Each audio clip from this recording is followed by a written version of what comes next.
Yo les gars, comment ça va? Pour ma part ça va bien, je vous retrouve aujourd'hui pour une nouvelle vidéo. Aujourd'hui ça va être une petite vidéo par rapport à Revelations, la dernière carte zombie de Black Ops 3. Elle est sortie il y a 2 mois à peu près, un petit peu plus peut-être. On espérait avoir vraiment une finale grandiose par rapport à cette histoire de zombies. La carte a plu pour certains, d'autres non, entre autres le secret qui est vraiment déplu. Et j'avoue que je partage cette opinion d'un secret qui m'a assez déplu. Et on s'attendait à beaucoup de réponses et finalement Revelations nous a laissé mine de rien beaucoup de questions sans réponse. Et aujourd'hui je vais vous faire 5 questions majeures que Revelations nous a laissées. Donc Revelations a répondu à des questions, mais a surtout créé beaucoup de questions. Et aujourd'hui, 5 questions que Revelations nous a laissées, dont on ne connaît pas la réponse et qui probablement on ne connaîtra jamais la réponse au fur des années. Peut-être que, on ne sait pas, Blundell y répondra un jour, on verra en tout cas, je l'espère. Et puis voilà, on va commencer avec ces 5 mystères que Revelations nous a laissés. Je parle de Revelations et non Black Ops 3, ne l'oubliez pas. Donc premier des mystères, c'est le Shadowman et Dr Monty. En gros, ces deux personnes sont opposées, mais on n'a pas vraiment de bataille entre ces deux personnages. Mais qu'est-ce que ces deux personnages réellement, ils sont qui? Parce qu'ils sont super mystérieux, on le voit sur Shadows of Evil. Comment ça se fait que Monty il arrive à manipuler, Shadowman il arrive à manipuler aussi bien nos personnages? Est-ce qu'il a un pouvoir particulier? C'est quoi son objectif vraiment et d'où il sort? Pourquoi il était gentil au début et comment ça se fait qu'il est devenu méchant? Est-ce qu'il a été corrompu par une énergie noire comme l'ont été les Apoticons qui étaient des veilleurs avant? Vous m'avez compris, on comprend pas du tout vraiment comment Shadowman est arrivé, c'est juste un personnage qui est juste là comme ça. Est-ce qu'il a été libéré comme les Apoticons à partir de Origins? Strictement aucune idée. Comment le Shadowman existe, comment il a fait tout ce qu'il a fait, est-ce qu'il a autant de pouvoir et de puissance que Monty? Qu'est-ce qu'ils avaient comme lien quand ils étaient amis avant? Parce qu'on nous parle du fait qu'ils étaient amis, qu'ils rigolaient ensemble, mais on nous en parle sur 2 lignes, vous voyez ce que je veux dire? Donc on comprend pas vraiment. Même chose pour Monty. Ce gars, on nous l'introduit, on sait qu'il nous suit partout, etc. On nous en parle depuis Shadows, on comprend enfin un petit peu c'est qui sur God Crovy. Revelations, on le voit, mais sans plus. Il n'est pas sur la carte, on ne sait pas où est-ce qu'il est quand on joue sur Revelations. En fait, on le voit à la fin du secret, mais encore une nouvelle fois sans plus. Pourquoi il nous a aidé? Pourquoi il nous a aidé dans son plan? C'était quoi son objectif? Est-ce qu'il est vraiment méchant ou gentil? Parce qu'il n'est pas forcément méchant, mais il n'est pas forcément gentil. Du coup, qu'est-ce qu'ils sont ses intentions? Est-ce qu'il est vraiment aussi puissant que Dieu, comme certains disent, que c'est carrément le Dieu, etc. Vous m'avez compris, qu'est-ce qu'il fout Dr Monty? C'était quoi vraiment l'importance de ces deux personnages? Enfin, on sait ce qu'est l'importance, mais qu'est-ce qu'ils ont d'aussi... comment dire? On n'arrive pas vraiment à comprendre en fait tout sur ces personnages. Vous voyez, ils ont été lancés, on avait plein de mystères, et finalement, on les a lancés trop vite dans le tas, si vous voyez ce que je veux dire. Et je sais pas, moi j'aurais voulu plus d'indications par rapport à Monty. Je croyais qu'on l'aurait vu dans la carte, pendant le secret, etc. Il nous aurait révélé des trucs énormes, mais finalement, à part franchement qu'il était pote avec Shadowman, il nous a pas révélé grand chose et on dirait un peu une décoration. Second secret, c'est le cypher de Dempsey.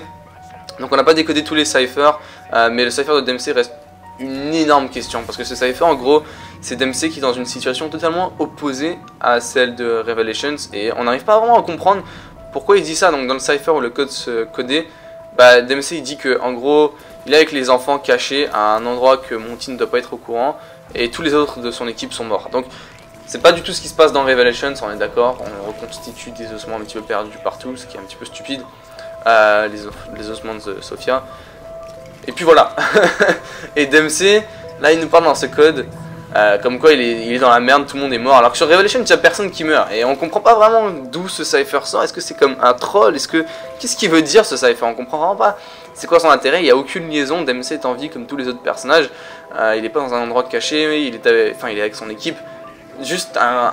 On n'arrive pas à comprendre vraiment ce que ce cypher veut dire. Et je me pose aussi également la question de ce que cypher signifie. Troisième question, qu'est-ce qui se passe avec les enfants? Fuck. Les enfants, on les voit à travers tout Black Ops 3, on en parle, etc. Le plan, blabla, c'est bien. Sur Revelations, ils sont censés nous donner toute une révélation, les enfants, le futur. Mais en fait, ce qui se passe, c'est qu'ils sont pas vraiment là dans la fin du secret. On a 5 jouets qui s'envolent dans la clé d'invocation. Ces 5 jouets, soi-disant, représentent les enfants. On n'est pas sûr à 100%. De la signification de ces 5 jouets. Dans le cas où est-ce que c'est vrai, les enfants sont avec Monty, avec Sophia et Maxis, donc morts avec le sacrifice de la clé. Dans le cas où est-ce que c'est pas ça, où sont les enfants? Mais bref, les enfants en général ont été censés avoir une réponse dans Revelations, c'était probablement ce qu'on attendait le plus, mais très rare qu'ils ont juste comme yo, vous allez sucer ma bite, on va pas vous donner la réponse, on va vous donner Transit à la place.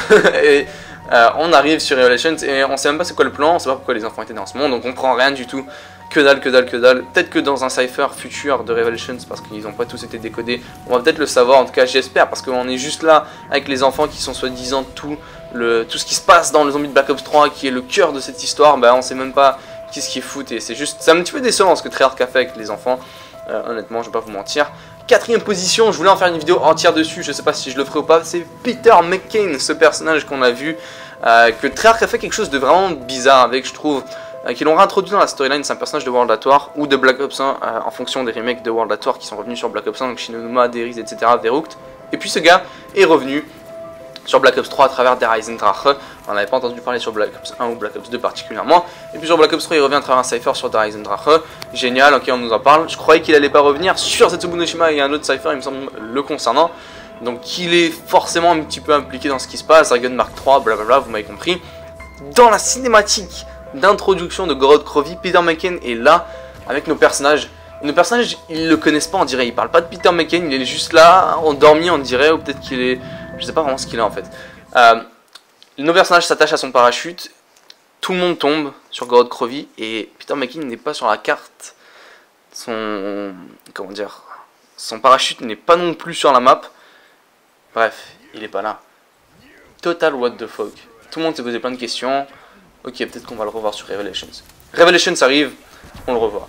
Pas sur la carte, pas dans un cypher, pas nulle part. On le revoit dans le trailer de Revelations, où ce qui nous a été montré pendant une demi-seconde. Vraiment, vraiment, il a été caché. Et ils nous l'ont montré très rare. Et tout le monde était comme... Et on va voir Peter McCain dans cette map. On va comprendre vraiment pourquoi ils nous l'ont réintroduit. Et finalement, il n'est pas là dans Revelations, ou du moins pour l'instant, parce que je sais pas s'il va se passer un truc plus tard. Et j'arrive pas à comprendre quel est l'objectif de Treyarch derrière Peter McCain. C'est vraiment obscur, vous voyez. Ils nous ont juste jeté ça comme ça. Il n'y a pas d'explication possible par rapport à Peter McCain. Surtout qu'il est dans le trailer, donc il est censé être sur Revelations. Et sur Gorod Krovi, on le voit s'écraser avec nos personnages au sol, mais il est pas là. C'est vraiment, il n'y a pas d'explication. L'avion de Mob of the Dead par exemple, qui est un petit peu la même situation qui nous a été introduit. L'explication qu'on peut avoir, c'est soit qu'il y a vraiment quelqu'un qui le contrôle, qui a brisé le cycle, blablabla, vous m'avez compris. Soit en fait c'est ce mélange d'univers et de dimensions qui a causé le fait que l'avion il passe comme ça. Enfin bref, vous m'avez compris. Mais il y a des explications. Pour Peter McCain, il n'y a pas vraiment l'air d'avoir d'explication vraiment plausible pour ça. Ils ont juste réintroduit. J'attendais à le voir vu qu'on l'a vu dans le trailer. Et finalement non, et j'arrive pas à comprendre vraiment pourquoi. Est-ce que les autres cyphers vont en parler? Et finalement, la dernière question, c'est quelle est la vraie liaison entre Richtofen et le Shadowman? Comment ça se fait que ces deux personnages se connaissent? Donc on a une quote de le Shadowman qui commence à parler et qui dit que Richtofen était son apprenti précédemment. Et là j'étais totalement comme what the fuck? Comment c'est possible que ça soit son apprenti? Bref, plein de questions par rapport à ça. Et je croyais que Richtofen était gentil. Est-ce que Richtofen était méchant finalement? Et il est devenu gentil parce que il a vu ce que le Shadowman avait comme intention. On n'a pas vraiment beaucoup d'idées par rapport à cette phrase. Je vous en avais fait une vidéo dessus. Et en gros, ce que dit le Shadowman exactement, c'est que Richtofen faisait mot à mot et pas à pas ce que disait de faire le Shadowman.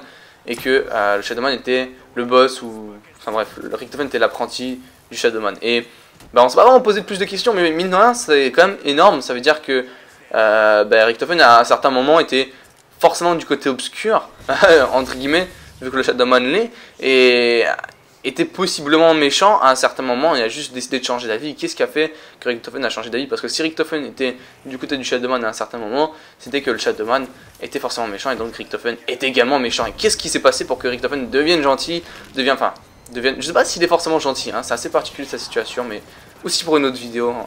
Mais comment ça se fait qu'il était pas, on va dire il est pas méchant et pas antipathique, mais cruel, désolé, contrairement à ce qu'il est dans Black Ops 1 ou dans Black Ops 2, un gars qui ne ressent pas la douleur des humains, qui n'arrive pas à distinguer une mort naturelle d'un assassinat, enfin bref, vous m'avez compris.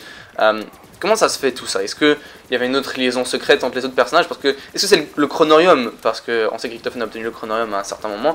Est-ce que c'est possible que le Shadowman ait donné le chronorium à Dr. Richtofen? Est-ce que c'est possible ça? C'est aussi une possibilité, vu que le chronorium a plein d'écritures de veilleurs et d'apoticons. Est-ce que c'est possible que... Enfin bref, vous m'avez compris.